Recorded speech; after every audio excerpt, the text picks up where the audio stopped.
আমাদের প্রিয় নেতা আজকের প্রধানমন্ত্রী জনাব তারেক রহমান, ওনাকে যে 7ই মার্চ রাতে অন্যায়ভাবে অ্যারেস্ট করা হয়েছিল, এটার একজন সাক্ষী হিসেবে আমি বলতে পারি তারা যেভাবে অতর্কিতভাবে বাড়ি ঘেরাও করে তার রুম থেকে তাকে যেভাবে জোর করে বিনা ওয়ারেন্টে নিয়ে যায়। আমাদের প্রয়াত প্রধানমন্ত্রী জানতে চাই এবং তার অ্যারেস্ট ওয়ারেন্ট বারবার বলে দেখতে চাই, কিন্তু তার সামনে তার ছেলেকে যেভাবে নিয়ে যাওয়া হয়েছিল, তারা কিন্তু আমাদের গণতন্ত্রের মা মরহুমা বেগম খালেদা জিয়াকে অ্যারেস্ট ওয়ারেন্ট দেখাতে পারেনি। এবং যে অন্যায়টি করেছিল এটা একটা কালো অধ্যায় হয়ে থাকবে।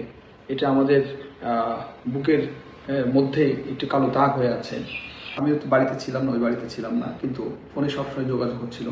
যখন ওনাকে অন্যায়ভাবে নিয়ে যাওয়া হচ্ছিল তখন মানে উনি বারবারই ওনার কথা ভাবেননি, কিন্তু ওনার ফ্যামিলি এবং আমাদেরকেই বারবার বলেছিল যে সাবধানে থাকতে।